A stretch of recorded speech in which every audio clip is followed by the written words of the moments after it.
Madcap Music Review. We're here at Ronnie King's Ranch in studio with Chad Szeliga. How you doing, brother? Doing good, brother. How you doing, man? Good, man. Thanks for having us.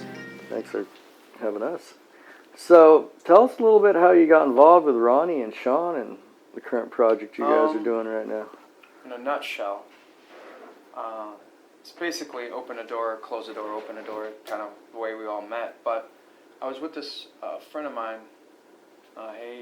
He was working for a clothing line, and I would come here once in a while doing shows, and we became friends. A friend of mine named Brett, and he was working for this clothing line. He hooked me up with stuff, and he's like, "Man, I really want to network you in L.A. and blah blah blah. You got to meet my boy Ronnie, and you and him would just get along great." I said, "Okay, cool." Well, long story short, we always would like try to hook up, and it just never happened. It would be like, I'm on tour, he's doing a record, or he's doing a thing, and I mean that Ronnie's like the real deal too. So I really wanted to start networking with him, and again we would cross paths, but we never hook up. And then I met Sean. The project that I'm playing on today and yesterday is through Brett, because it was Brett's friend, and he's lived here, you know, Cali his whole life, and he knows everybody, so he was like trying to network me, and we just started hitting it off, and it wasn't even on a music base, it was more like friendship, so that was cool. So we started talking, and he would be like, "You gotta meet my boy Ronnie," and I'm like, "I know, I keep hearing about this guy, and let's hook up." And now, you know, here we are today, all reuniting, like kicking it. Because he came to see me at one show at the House of Blues, and he came for a second, then he had to leave and dip out and do a record. So I maybe shook his hand. I can't even remember. Right. And it was like, "Hey man," he's like, "I gotta go." I'm like, "I gotta go to my bus." And now we are today, jamming, writing music together. Super cool, and you know, it's chill, but that's how it is in the music business. You open up a door, you close a door, you open another door. Right. So Networking. Blessed. Well, your career started back with Switched in '01, but prior to that, growing up, what was it that made you want to play drums? Was there a certain album you heard? Was it an artist?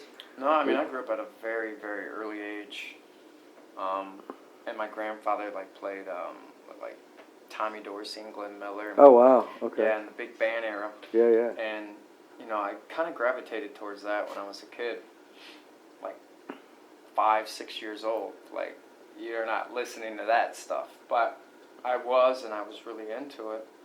And I kind of got into rock real late. Switch was like one of my first rock bands. Oh wow, okay. Yeah, and it was funny because when I was jamming with the band, I'd have 3 ride cymbals, and they're like, ride the crash, and I'm like, "Ride the crash," and I'm riding the ride. They're like, "No, ride a crash," and I'm like, I don't crash, you know, I play a ride.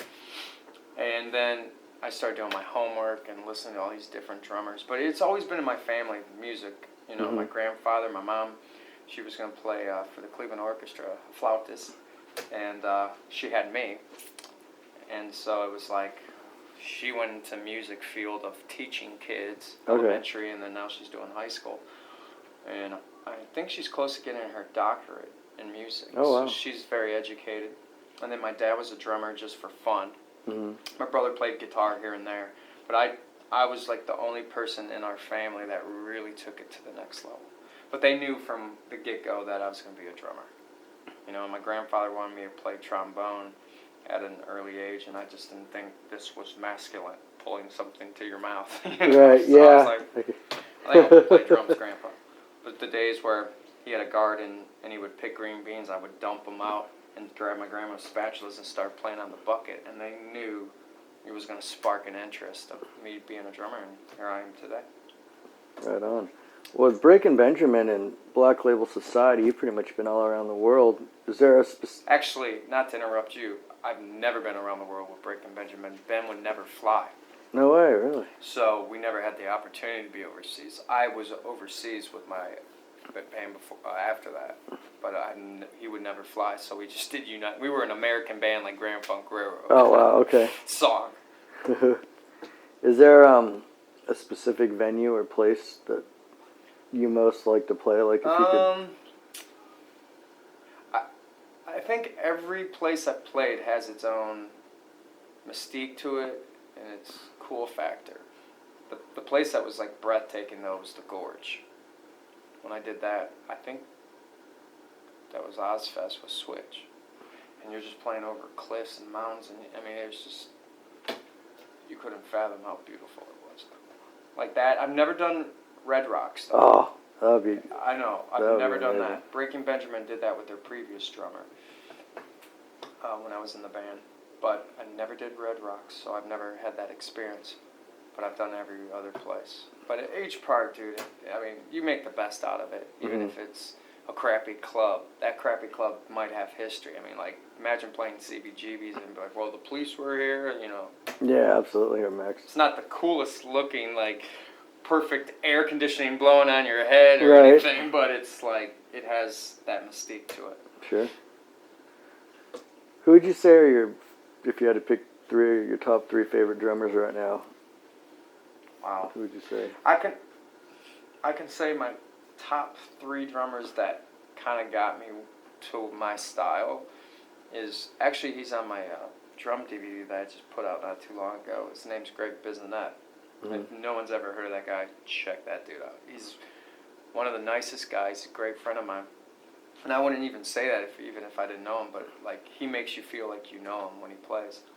But Greg Bisonet, who now plays with Ringo Starr in the All-Star band, amazing. And then a guy named Tony Williams, who played for like Miles Davis. And a guy, well, Stuart Copeland was another guy for me that just like the wow factor. Yeah. And each person that I listened to, like Manu Katché and, you know, Aaron Spears, all these guys add something to the pot. Something about them. It wasn't like, oh, they're fast, but they had a signature sound. Like when you hear Alex Van Halen, you go, that's Alex Van Halen. That's Zakk Wylde. That's Dimebag Darrell. Everyone had, and that's Slash. They all have that sound. So every drummer that I like would pick stuff from, like Neil Peart, he would write cool drum parts, this and that.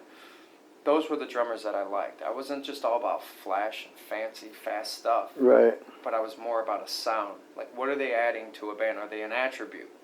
Stuart Copeland, you could always tell the songs he wrote with the Police, because they were always the funnier ones. He had that sense of humor.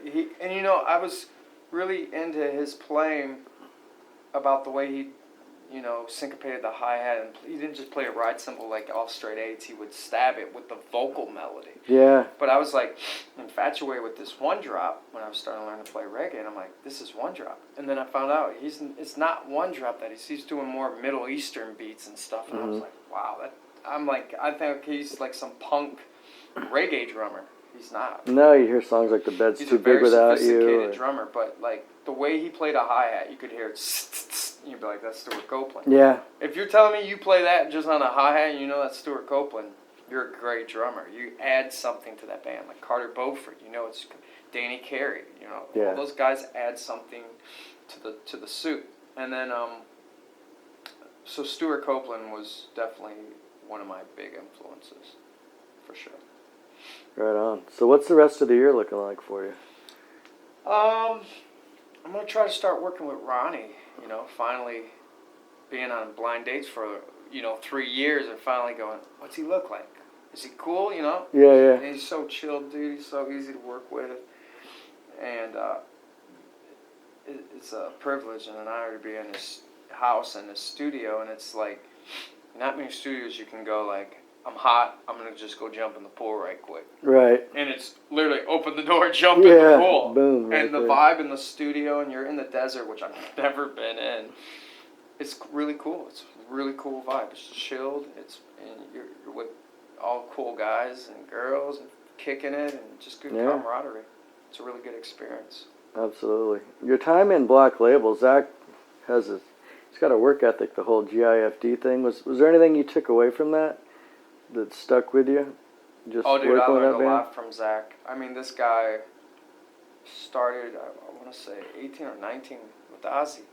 Yeah. He's one of the hardest workers in show business. That dude tours and tours. But I will say it, I won't say it because he's my friend.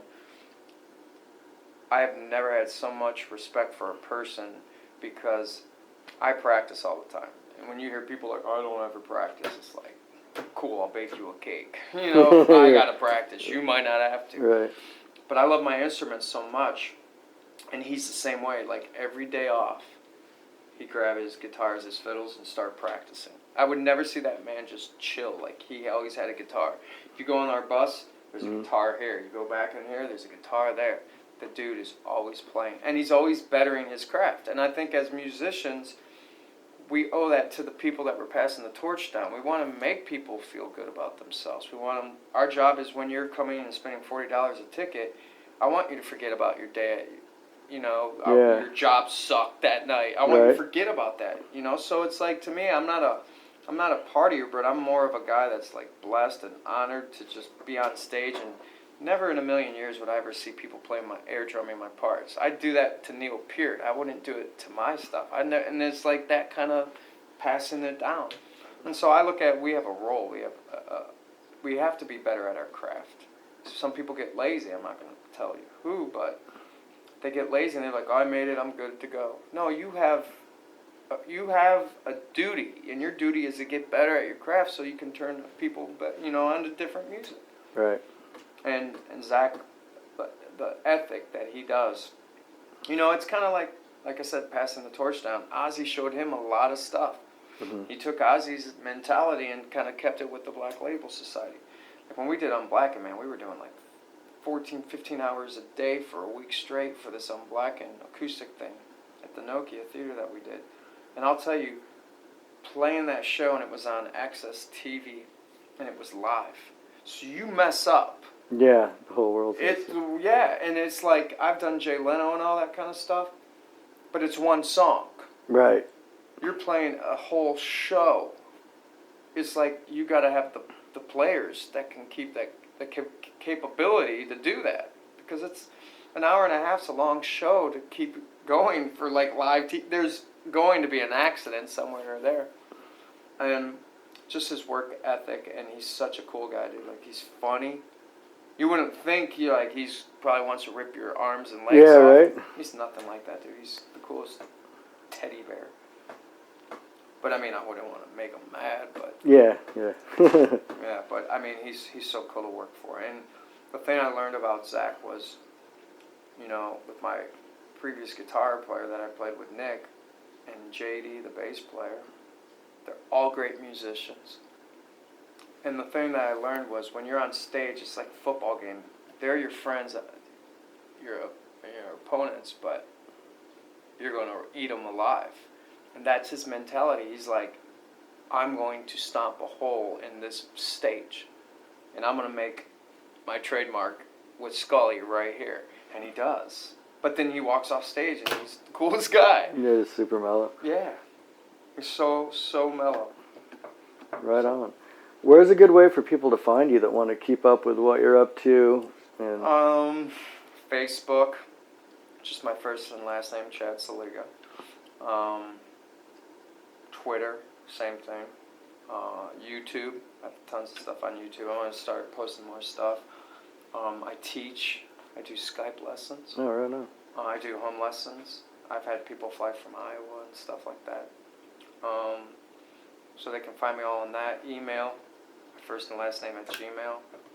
Might as well give you my phone number. I know, right? Here's my license plate in my car. I'm trying to think, like Instagram. If you don't know how to spell my name, just go on Breaking Benjamin's website. You can see that. That's basically it for multimedia stuff. Can you tell us about some of your endorsers? Yeah, I'm with DW Drums. I've been with them for almost 6 years. Wow. Vic First Sticks, Zildjian Cymbals, Evans Heads, Lamb Percussion,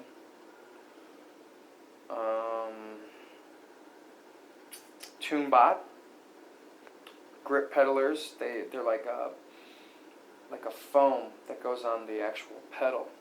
It's like if someone's being a jackass and spilling beer or something on your pedal, it's not like It's got traction. They're amazing. Everyone should try it. Kick port that goes in your kick drum. Head gives you like a lower frequency. They're amazing. And I have like other stuff like Power Balance, endorsement, a company called Liquid Lightning Energy Drink, and then V-Moda, 1964, which are my in-ears that I just got, which are phenomenal. I'm trying to see if I have left anything out. I think that's it. That sounds like you're pretty well taken care of. Dude, I'm blessed. I mean, it's crazy too, like when you're doing CDs and stuff and you're writing your thank yous. I'm so bad at those because like some guys just write like 3 people in and that's it. I have like a Bible verse. Like it's like because I feel bad. Like I'm like, oh, who did I mention? Who did I mention? Right. And then it's like, of course everyone knows I love them and my endorsees. I'm very appreciative. But it's like there's a lot to remember, and you can't fit all that out on one piece of paper. Yeah, like Breaking Benjamin, they're like this little. Mine's this. Yeah. No. Well, right on. Well, thank you for taking the time to talk to us. Appreciate it, brother. Anytime, man. Let you get back to the studio. Definitely check out, all the stuff, and I got a DVD out called All Day Drumming. I called it ADD because I have ADD really bad, but it was like kill 2 birds with 1 stone. Help people with ADD. Right. Kind of make them aware of it, but also make it as a joke. More like I do drum all day, so it's like all day drumming. But it's like me playing all the Breaking Benjamin songs, like 3 songs. I break it down, very thorough. And then I do like cool tricks, and I do a thing where I practice underwater. Oh, no way. Yeah, I used to like be infatuated with like Bruce Lee and like Michael Jordan, all these guys that would do these kind of things, that would practice underwater, were like best at their craft. So I'm like, Bruce Lee used to go like this underwater, and he'd come out, he'd be like, right. And then Michael Jordan, I mean, I heard rumors of all this, but Michael Jordan would jump in the water supposedly. Oh, wow. Like just with his feet. Uh-huh. And then, obviously the dude could eat a Big Mac and like jump from the foul line. Yeah. Slam it on He in. was like in air forever. So I tried it at an early age. And I remember going like when I was a kid, I'd go in like a public swimming pool and all these hot lifeguards are watching me and I'm like playing underwater and they're like, what is this dude doing? Is he drowning? Like, one day you'll see, one day I promise. Feeling all stupid. And then obviously I got to finally